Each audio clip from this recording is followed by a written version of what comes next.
Hi guys! So may nag-comment na do your makeup na nakapikit. Or what? Sinabi niya lang sa akin. Hindi siya nag-comment kasi nga lagi daw siya nanonood. Pero hindi naman daw yung kanya cellphone. Sinabi niya lang mismo sa akin guys. Ang daming arte nito. Wala na tayo sa foundation. Pikit time na. This one. Alam ko.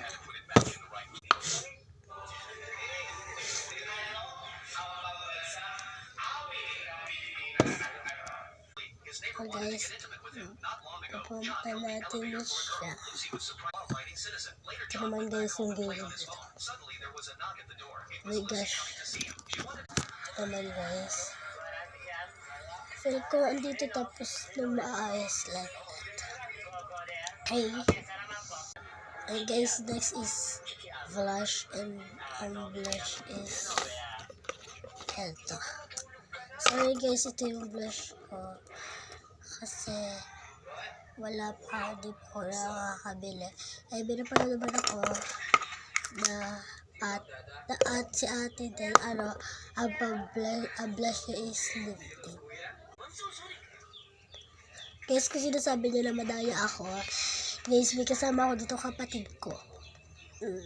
Kaya, pinapa-stop sa kanya. Alam niya naman yung pagka-stop eh. Okay guys, powder blush. Ay, powder. So, maglalagay mo na ako. Kaya pala ako nagano'n kanina din is para patay ng kapatid ko. Ano? Powder. So, para bang nayalos lahat na lang. Tapos ito pa.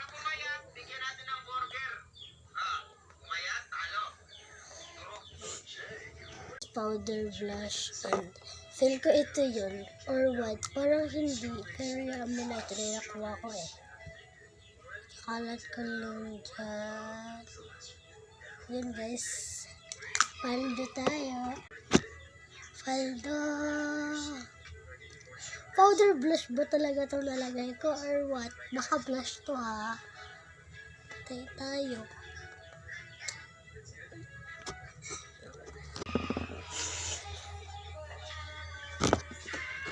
Lipstick guys, ito na siya guys. So guys, tatanggalin ko na to and para sa malay. And bumulat ako. And this is the final look guys. Ang kapal ng blush. Sisasa ka ba? Grabe ang kapal yun ang blush ate ko.